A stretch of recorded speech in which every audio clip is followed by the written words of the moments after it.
हाँ, तो आप लोगों को सौरभ एकेडमी में स्वागत है। तो आज हम लोग पढ़ेंगे पॉलिनोमियल फंक्शंस के बारे में।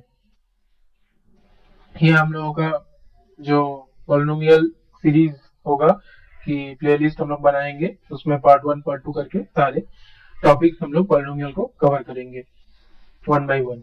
ठीक, तो आज हम लोग का थोड़ा सा इंट्रोडक्शन क्लास होगा कि कैसे कांस्टेंट क्या है, वेरिएबल्स क्या है, पॉलिनोमियल, डिग्री ऑफ पॉलिनोमियल्स क्या है, और बाकी सब चीजें जो भी पॉलिनोमियल के स्टार्टिंग में हम लोग को करना है वो हम लोग करेंगे। तो पहले हम लोग को जो पढ़ना है वो है वेरिएबल्स एंड कांस्टेंट। तो वेरिएबल्स का मतलब क्या है? वेरिएबल्स है कि जैसे आपको अगर पता नहीं है कुछ चीज, मान लीजिए आपको कुछ कोई बोले कि आज मार्केट में शुगर का प्राइस क्या है। ठीक है, शुगर प्राइस टुडे। ठीक, शुगर प्राइस टुडे। मान लीजिए आपको कोई पूछा कि ये क्या है आज, तो आपको आंसर पता नहीं है, तो आप क्या बोलेंगे? I don't know. तो मैथमेटिक्स, ये तो आप इंग्लिश लैंग्वेज में बोल देंगे। मैथमेटिक्स लैंग्वेज में अगर कोई पूछे तो आपका जो पॉसिबल आंसर होगा वो क्या हो सकता है? कोई इंग्लिश लेटर चूज करिए कि जैसे एक, ठीक है, एक आप बोल दिए कि शुगर प्राइस टुडे इज एक। इसका मतलब एक, यहाँ पे कोई भी वैल्यू ले सकता है। ठीक है, शुगर प्राइस यहाँ पे एक, अगर शुगर प्राइस अगर 300 है तो ये एक इजिकल टू 300 हो जाएगा। अगर मान लीजिए 400 है तो एक इजिकल टू 400 हो गया। या फिर आप और भी वेरिएबल्स आपके अकॉर्डिंग कुछ चूज कर सकते हैं। ठीक है, या फिर आप बोल दिए कि sugar price today is y. English language में कुछ वेरिएबल्स हम लोग लेते हैं कि एक, वाई, जेड, जनरली ये तीन वेरिएबल माना जाता है। और भी आपको कोई भी मतलब ठीक लगे तो वो भी आप चूज कर सकते हो। ठीक है, तो इसका मतलब वेरिएबल क्या है कि वेरिएबल का सिंपलेस्ट डेफिनेशन अगर पढ़े, variables terms that can very. ठीक है, ये बहुत बड़ा इंपॉर्टेंट पॉइंट है कि जो भी टर्म वेरी करेगा। अब यहाँ पे टर्म क्या है? टर्म हम लोग थोड़ी देर में पढ़ेंगे कि टर्म, कोई भी टर्म, किसी को भी टर्म कैसे बोलते हैं, what is the definition of term. ठीक है, तो ये याद रखिए कि वेरिएबल वेरी कर सकता है। ठीक है, ये एक्स भी वेरी कर सकता है, वाई यहाँ पे वेरी कर सकता है, शुगर प्राइस कोई भी आपको नहीं पता तो बस वो होगा वेरिएबल। ठीक, अब मान लीजिए आपको बोला गया कि आपके फैमिली में कितने मेंबर है। ठीक है, मान लीजिए आपको कोई पूछा कि आपको फैमिली में कितने मेंबर है, तो आप क्या बताइएगा? आप जितने मेंबर होंगे फैमिली में उतना ही बोलेंगे कि 4 मेंबर है या फिर 5 मेंबर है। ये तो वेरी नहीं कर रहा है, ये तो आपका कांस्टेंट है, किसी भी एक पीरियड ऑफ टाइम के लिए तो कांस्टेंट होगा। ठीक है, जैसे मान लीजिए एक पर्टिकुलर टाइम में आपका फैमिली मेंबर 5 है। ठीक, या फिर किसी 10 साल बाद आपका फैमिली मेंबर है। ठीक है, तो ये दिस पीरियड ऑफ टाइम जो 2 साल के लिए ये कांस्टेंट था 5, ये भी कांस्टेंट है। ठीक है, ये जो चीज है तो इसका हम लोग बोलेंगे कांस्टेंट। ठीक है, कांस्टेंट, क्योंकि ये सब वेरी नहीं करता। ये पर्टिकुलर पीरियड ऑफ टाइम के लिए सेम रहेगा, सेम वैल्यू। ठीक है, ये वेरी नहीं करेगा, डू नॉट वेरी। अब यहाँ पे एक इंटरेस्टिंग पॉइंट है कि टर्म्स हम लोग किसको बोलेंगे। तो वेरिएबल और कांस्टेंट मिलके जो भी होगा, आपको मान लीजिए कोई बोल दिया कि कहीं पे है कि 5x। ठीक है, तो ये एक टर्म हो गया। कोई भी कॉम्बिनेशन आपका होगा, कोएफिशिएंट, इसको हम लोग कोएफिशिएंट बोलेंगे। ठीक है, इस 5 को कोएफिशिएंट बोलेंगे। ठीक है, तो जैसे मान लीजिए 7x²। ठीक है, ये भी एक टर्म हो गया, टर्म। और 7x² का कोएफिशिएंट, इसको हम लोग कोएफिशिएंट बोलेंगे। कांस्टेंट जो टर्म होगा उसको कोएफिशिएंट बोलेंगे। अब हम लोग पढ़ेंगे कि अलजेब्रिक एक्सप्रेशन क्या होता है। ठीक है, अलजेब्रिक एक्सप्रेशन, तो आप ही सोचिए कि अलजेब्रिक एक्सप्रेशन क्या होगा हम लोग का। अलजेब्रिक एक्सप्रेशन होगा कि जैसे हम कोई भी बोल रहे हैं कि 7x² 5x + 7, इनका कोई भी आप कॉम्बिनेशन ले लीजिए। ठीक है, जैसे एफ एक्स इक्वल टू हम लोग ले रहे हैं कि 7x² माइनस 8x प्लस 2। ठीक है, ये सारे जो टर्म है इनका कॉम्बिनेशन है। ठीक है, ये सब इन तीनों टर्म का कॉम्बिनेशन है, तो इसको हम लोग अलजेब्रिक एक्सप्रेशन बोलेंगे। अब अलजेब्रिक एक्सप्रेशन में कुछ भी आ सकता है, जैसे आ गया gx, हम लोग मान लिए कि 8x माइनस √x प्लस √3। ठीक है, ये एक अलजेब्रिक एक्सप्रेशन हो गया। ठीक, इसके बाद एक चीज इंपॉर्टेंट नोट करना है कि पॉलिनोमियल तो इससे ही बनेगा। ठीक, वो अभी तक समझ आ रहा होगा कि धीरे धीरे हम लोग पॉलिनोमियल की तरफ आगे बढ़ रहे हैं। लेकिन एक बात ध्यान देना है कि ये सब तो सिंगल वेरिएबल का है, माइनस एक्स सब इस वेरिएबल में एक्स की जगह वाई भी ले सकते हैं, कोई दिक्कत नहीं है। ठीक, अब डबल वेरिएबल का भी एफ एक्स वाई का भी एक देख लेते हैं कि कोई भी अलजेब्रिक एक्सप्रेशन कैसे बनेगा। जैसे मान लीजिए 7xy minus 8x plus 22x²y। ठीक है, ये भी एक अलजेब्रिक एक्सप्रेशन है। ठीक, ये भी एक अलजेब्रिक एक्सप्रेशन है, लेकिन ये टू वेरिएबल में है। ठीक, टू वेरिएबल, टू वेरिएबल्स। अब हम लोग पढ़ेंगे कि इससे यहाँ से हम लोग पॉलिनोमियल कैसे डिफाइन कर सकते हैं। ठीक है, तो पॉलिनोमियल को हम लोग पहले देखेंगे डिनोट कैसे करते हैं। तो पॉलिनोमियल को हम लोग डिनोट करते हैं पीएक्स। ठीक, मोस्टली बुक्स में हम लोग आपका जो भी मतलब स्टडी बुक होगा तो उसमें पीएक्स दिया रहेगा। तो पीएक्स कैसे दिखेगा आपका? पीएक्स आपका दिखेगा इन्हीं का जो टर्म्स होते हैं ना, इन्हीं टर्म का कॉम्बिनेशन है। लेकिन लेकिन जैसे एक जनरल हम डिफाइन करते हैं कि n x to the power n plus n minus one x to the power n minus one plus a zero. तो यहाँ पे जो मोस्ट इंपोर्टेंट डेफिनेशन में है, डेफिनेशन का एक क्राइटेरिया जो होगा वो होगा कि जो ये एन होगा ना, आप पावर में देख रहे हैं यहाँ पे कभी x², यहाँ पे हाफ है, पर हाफ है, यहाँ पे x²y है, यहाँ पे जो पावर होगा ना ये पावर एन होल नंबर पे होगा। ठीक, 0 से स्टार्ट होगा होल नंबर पे। ये कभी नेगेटिव नहीं हो सकता, या फिर फ्रैक्शन भी नहीं हो सकता, रूट में नहीं हो सकता, और कुछ भी नहीं हो सकता, होल नंबर होगा, इंटीजर एंड जीरो। और दूसरा तो आपका सिंगल वेरिएबल अगर होगा तो एक ही वेरिएबल होना चाहिए सारे। ठीक है, वन वेरिएबल, अगर सिंगल वेरिएबल का पॉलिनोमियल है तो। ठीक, अब आगे आगे देखेंगे कि डिग्री का बेसिस पे कैसे इसको क्लासिफाई किया जाता है। ठीक, रूट्स के बेसिस पे। तो यहाँ पे जो मेन चीज था यही था कि जो एन होगा वो होल नंबर में होगा। जैसे आपको दिखा, एक एग्जांपल देते हैं कि मान लीजिए P1 एक सबका डिफाइन किया गया है 3x to the power minus 3 plus 4x² plus 2। यहाँ पे आप देख सकते हैं कि x² है, x टू द पावर 0 है, यहाँ पे x टू द स्क्वायर है, x टू द पावर 2, और यहाँ पे 2 का जो होगा उसका x टू द पावर 0 हम लोग लिख सकते हैं, क्योंकि x to the power 0 is equal to 1 लोग जानते हैं। ठीक है, कोई भी 0 पावर 1। तो यहाँ पे आप देख सकते हैं कि जो फर्स्ट टर्म है ना उसमें इसका पावर -3 है, तो ये क्या पॉलिनोमियल बनेगा? नहीं।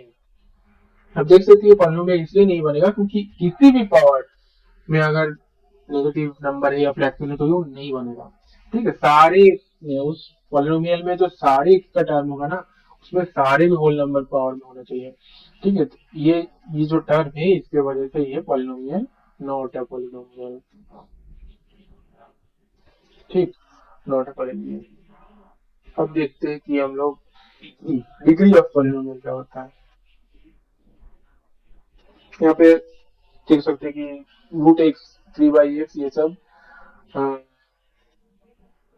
एक्स का इंटीजर होल नंबर पावर नहीं है, तो इसीलिए ये नहीं बनेगा।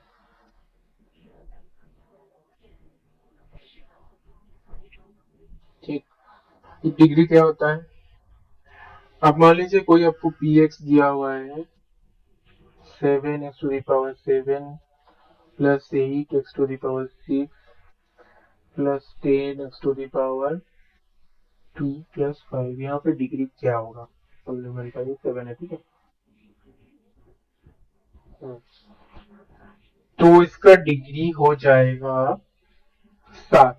क्यों होगा 7? इसका जो डिग्री होगा वो है 7।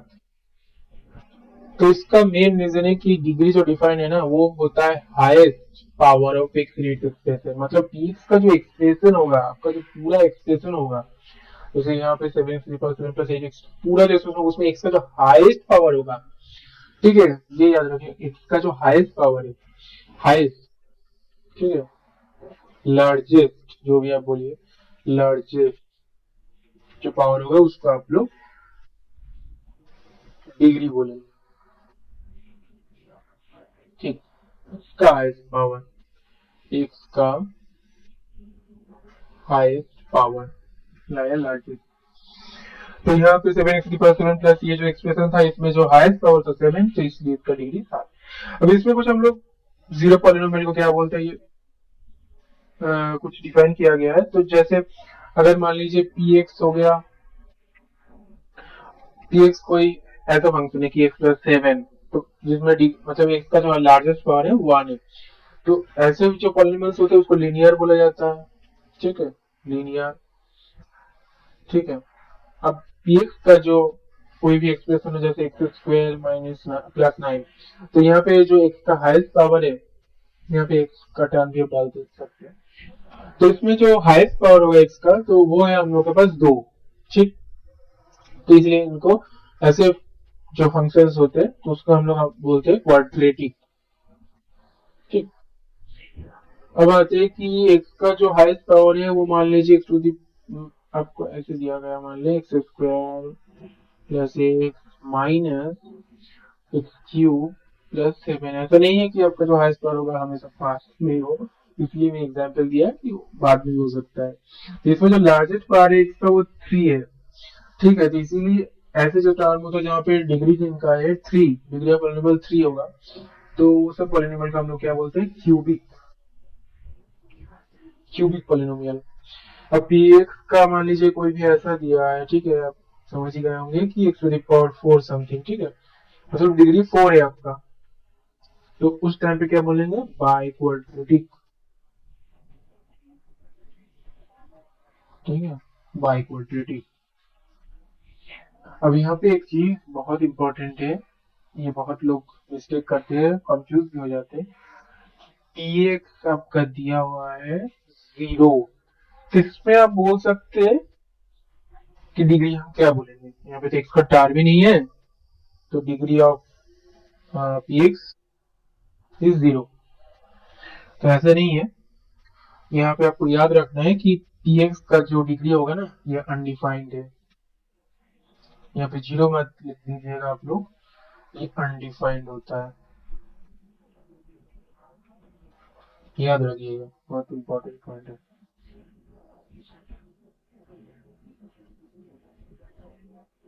Degree undefined, p x equal to 0 का डिग्री अनडिफाइंड, ठीक।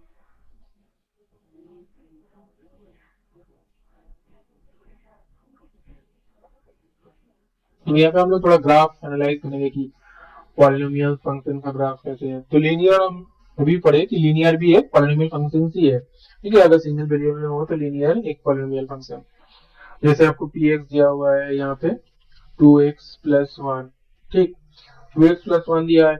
अब यहाँ पे आपको तुरंत दिख रहा है कि y equal to mx plus c जैसा कर्व है, कि अभी आप लोग शायद स्लोप नहीं पढ़े होंगे, तो ऐसे मान के चलिए कि आपका जो भी लिनियर ग्राफ होता है ना वो स्ट्रेट लाइन होता है, ठीक है। लिनियर जितने भी आपको पॉलिनोमियल मिलेंगे सिंगल वेरिएबल में वो सब स्ट्रेट लाइन, स्ट्रेट लाइन का मतलब कहाँ से पास करेगा, कहाँ पे क्रॉस करेगा, मतलब कट करेगा एक्स और वाई एक्सिस को, वो आपको देखना है। तो अब सिंपली इसको y is equal to 2x plus 1 लिख दीजिए, x के जगह y लिख दीजिए। अब यहाँ पर आपको देखना है कि ये ग्राफ तो स्ट्रेट लाइन तो आपको पता है, ठीक है, अब ये ग्राफ एक्स एक्सिस को कहाँ कट करेगा और वाई एक्सिस को कहाँ कट करेगा, ये आपको देखना है। तो आप सिंपली पुट कर दीजिए। अगर आपको x इजिकल टू 0 पुट करेंगे तो y का जो एक्सिस कट कर रहा है वो आपको मिल जाएगा। तो हम लोग सिंपली x का जगह 0 पुट करेंगे तो y इजिकल टू 1 मिलेगा, ठीक है। तो इसीलिए हमारा जो ग्राफ होगा ना वो y पे 1 पे कट करेगा। और अगर हम लोग x इंटर से निकलना चाहते हो तो y की जगह हम लोग पुट करेंगे 0, तो 0 is equal to 2x plus 1। तो हम लोग को मिल जाएगा x is equal to minus half. इसका मतलब हमारा जो एक्स इंटरसेप्ट है ना माइनस नेगेटिव पे है और थोड़ा सा इस साइड पे, और आपको जब पता है कि इस लाइन दोनों पॉइंट को ये कट कर रहा है, इसलिए दोनों लाइन से गुजरता है पॉइंट से, तो स्ट्रेट लाइन होगा, कर्व ये बन जाएगा आपका, ठीक। ये वाई ये ठीक। और ये जो पॉइंट होगा ये आपका माइनस हाफ कॉमा 0 हो जाएगा, और ये जो पॉइंट होगा ये आपको 0,1 हो जाएगा। तो ऐसे आप लोग कोई भी स्ट्रेट लाइन दिया रहेगा जैसे y इक्वल टू मान लीजिए 3x प्लस 4, वीडियो पॉज करके ये ड्रॉ कर सकते हैं कि कैसे बनेगा। आप खुद से करेंगे तो थोड़ा मतलब सीख जाएंगे कि कैसे ये होगा। तो हम लोग देखेंगे कि नेक्स्ट पॉलिनोमियल का अगर डिग्री मतलब 2 करे 3 करे उसका ग्राफ कैसे होगा। तो अब ये मान के चलिए कि मोस्टली क्वाड्रेटिक का ही आपको क्वेश्चन आते हैं, ठीक है। तो इसका हम लोग करेंगे।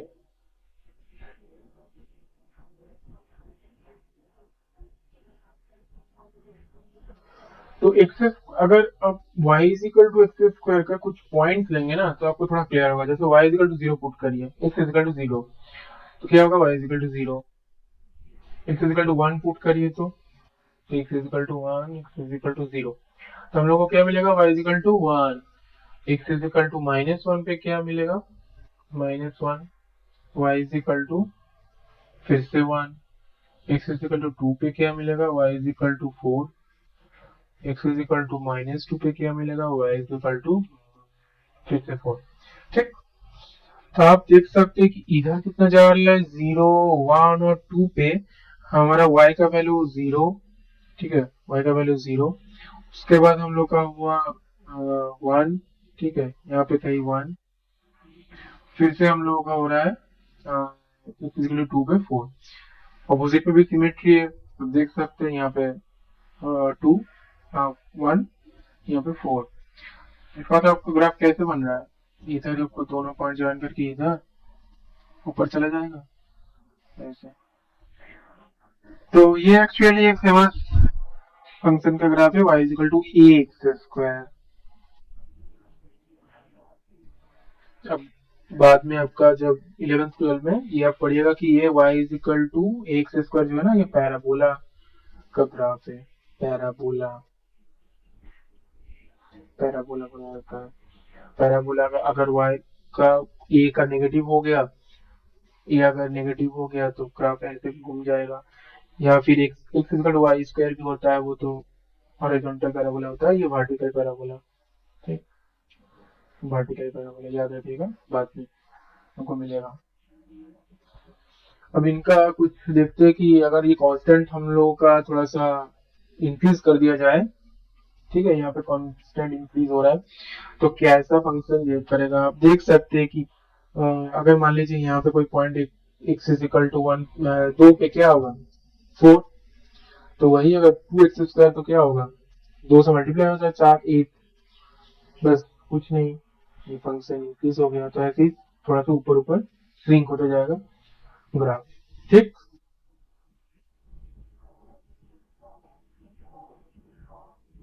नेगेटिव में आपको बता दिए कि बस फंक्शन का जो ग्राफ होगा वो उल्टा हो जाएगा।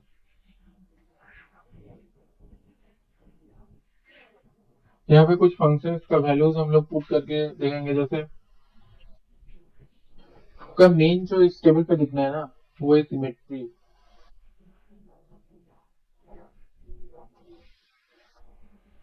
को मेन जो दिखना है ना यहाँ पे, जैसे x का वैल्यू आप -5 से 2 तक लेंगे ना तो x square plus x square plus 4x square plus 6 का जो डेविएशन हो रहा है, जैसे यहाँ पे आप देखिएगा इसमें -4 के दोनों तरफ यहाँ पे y का वैल्यू क्या आ रहा है, जब एक्स स्क्वायर प्लस 4x का जो आउटपुट वैल्यू आ रहा है वो इधर भी -3 जीरो है, इधर भी -3 जीरो है, -9 के इधर -8 -5 है, -8 -5 है। इसका मतलब है कि इस जो पॉइंट होगा ये यहाँ पे -2 जो पॉइंट है उसके दोनों तरफ सिमेट्री है, x इक्वल टू -2 के दोनों तरफ। यहाँ पे x इक्वल टू -3 जो पॉइंट है इसके दोनों तरफ इन फंक्शन का सिमेट्री है, और यहाँ पे तो दोनों रूट जीरो है तो दोनों जीरो है, और उसके बाद सिमेट्री है, इसका मतलब 1 2 और -2 जीरो है इस फंक्शन में। ठीक, तो ये अभी हम लोग इसका ग्राफ देखेंगे।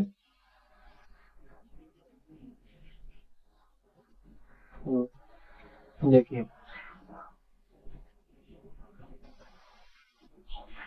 तो एक्सिस का प्लस एक्स का जो ग्राफ होगा ना, ये आप देख सकते हैं कि जीरो अगर पुट करेंगे आप तो एफ एक्स का वैल्यू जीरो हो जाता है, एक्स इक्वल टू जीरो पे ये एफ एक्स का वैल्यू जीरो हो जाता है, इसीलिए ये जीरो से पास कर रहा है। इसमें भी जीरो हो जाता है क्योंकि कोई कांस्टेंट टर्म नहीं है, इसमें भी एफ एक्स जीरो हो जाता है, तो तीनों ग्राफ तो जीरो से पास करेगा।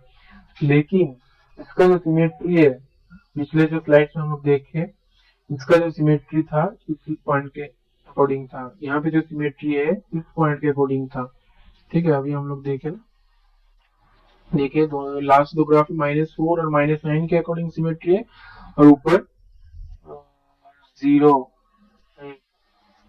-1, ठीक है, सिमेट्री है।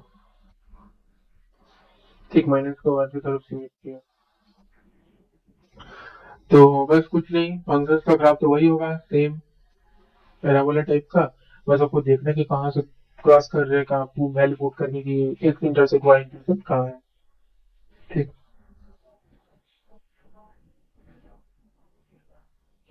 इसमें कुछ को दिया गया है कि अगर मान लीजिए ये फंक्शन सेम है और उसमें सिर्फ कांस्टेंट का चेंज कर दे तो हम लोग का क्या होगा। जैसे आपको मान लीजिए दिया है कि पी एक्स का ग्राफ है ये, पी एक्स प्लस के का ग्राफ, पी एक्स प्लस के, ठीक है, इनका ग्राफ क्या होगा, तो कुछ नहीं, बस इसको ऊपर के यूनिट ऊपर शिफ्ट कर दीजिए।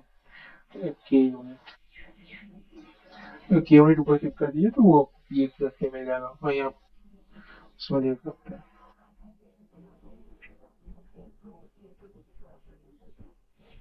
तो हम लोग लिनियर का देख लिए, क्वाड्रेटिक का देख लिए, अब क्यूबिक का क्या होता है। क्यूबिक का आपको मोस्ट ये जो शेप मिलेगा ग्राफ का वो तो आपको होता है ये इसका।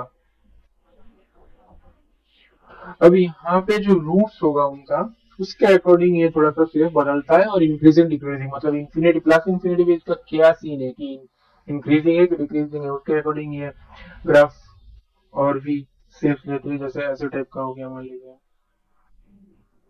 ठीक, ये भी एक टाइप का हो गया, या फिर मान लीजिए ये जो दिया हुआ है इसमें तीनों रूट सेम है, ठीक है, x इक्वल टू जीरो, तीनों रूट इक्वल टू जीरो है, या फिर ऐसे भी बन सकता है।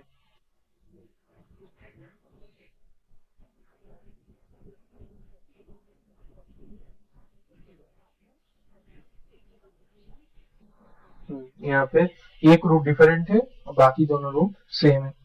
ठीक, सभी रूट को बनाना पड़ेंगे तो पता चलेगा।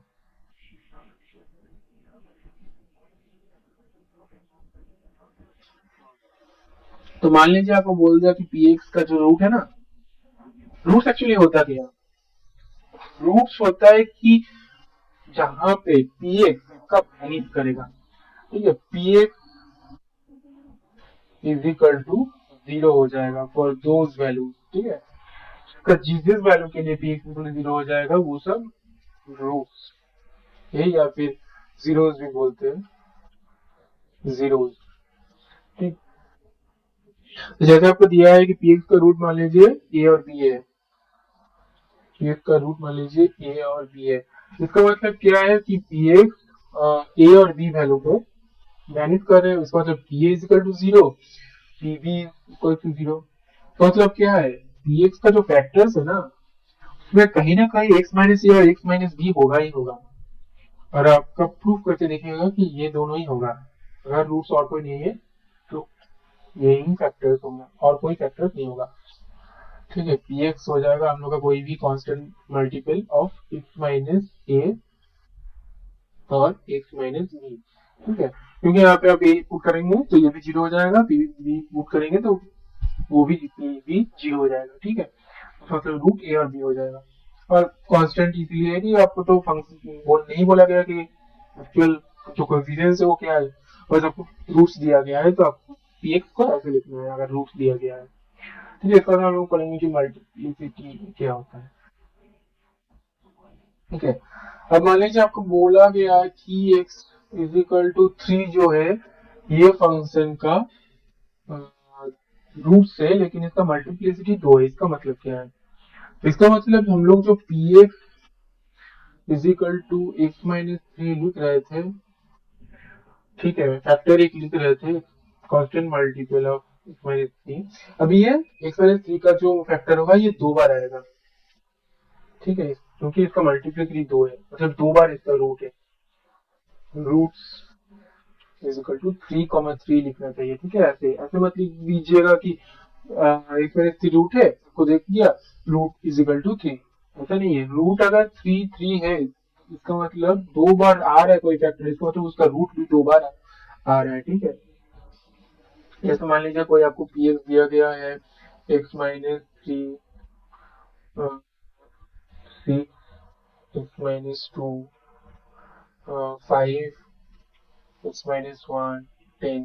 इसका मतलब 3 का जो मल्टीप्लिसिटी 6 है, 2 का जो मल्टीप्लिसिटी है ये 5 है और 1 का जो मल्टीप्लिसिटी है 10 है। और इसको आपको रूट को ऐसे लिखना है। ठीक है, 3 6 बार, फिर 2 2 करके 5 बार, और फिर 1 1 करके 10 टाइम्स। ठीक है, तो ये आपका रूट बन जाएगा। ठीक है, आपको पूरा दिखाना है कि हाँ ये 3 2 बार आ रहा है। यहाँ पे हम कुछ देर पहले जो बोले वही दिखाया गया है कि अगर मान लीजिए किसी क्यूबिक का जो रूट है वो 2 बार रिपीट कर रहा है, इसका मतलब वो उस ग्राफ को क्रॉस नहीं करेगा उस पॉइंट पे। मतलब 2 का मल्टीप्लिसिटी अगर 2 है यहाँ पे, तो इसका मतलब जो फंक्शन है वो आपको दिख रहा है x minus 2 square into x plus 1। इसका जो एक्स क्यूब का जो कोएफिशिएंट होगा वो पॉजिटिव है। ठीक है, एक्स क्यूब का एक्स क्यूब कुछ आएगा ना, सी यहाँ पे पॉजिटिव है, इसलिए जो फंक्शन होगा ये एस टाइप का होगा, मतलब इंक्रीजिंग होगा। ठीक है, इंक्रीजिंग होगा। तो आपको ये तो दिख गया, और आपको बोला गया है कि जो x इक्वल टू 2 है उसका जो फैक्टर है वो 2 बार आ रहा है। इसका मतलब यहाँ पे बस टच करके निकल जाएगा। ठीक है, ये जब होता है ये याद रखिएगा। अभी आप एक नोट पढ़ेंगे उसमें आपको क्लियर हो जाएगा। ये जो है कि मोस्ट इम्पोर्टेंट कि at a root of odd multiplicity, the graph of the function crosses the x-axis, whereas the root of even multiplicity graph touches the x-axis। इसका मतलब क्या है? बहुत इंपॉर्टेंट पॉइंट है। तो मान लीजिए आपको कोई भी x माइनस ए है, ठीक है, और उसका मल्टीप्लिसिटी है 4, या फिर मान लीजिए 6, या फिर मान लीजिए 8। तो वहां पे जो होगा ना इवन मल्टीप्लिसिटी जब होगा वो टच करेगा इवन मल्टीप्लिसिटी, उसका मतलब ग्राफ इसको टच करके निकल जाएगा। और यही अगर x minus a to the power 3 होता या फिर 7 होता तो ये ग्राफ को उस पॉइंट पे क्रॉस करेगा, ये एक रूट बन जाएगा और उसको क्रॉस करेगा। ठीक, बहुत इंपॉर्टेंट पॉइंट है, याद रखिएगा।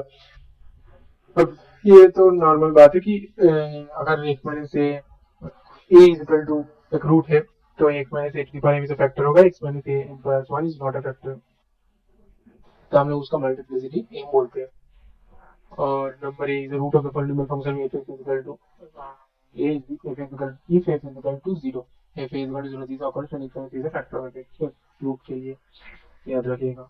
3 नंबर पॉइंट याद रखिएगा। ठीक है, आज के लिए इतना ही। अब नेक्स्ट वीडियो में फिर मिलते हैं और कुछ इम्पोर्टेंट टॉपिक भी लेकर आएंगे। आप लोग देखते रहिएगा, सब्सक्राइब कर दीजिए, अपने दोस्तों भी शेयर करिए। ठीक है, और भी टॉपिक देखते क्या क्या अच्छा लगता है कि इंटरेस्टिंग टॉपिक जो भी मिलेगा हम लोग वीडियोस ले आएंगे उसको ऊपर। ठीक है।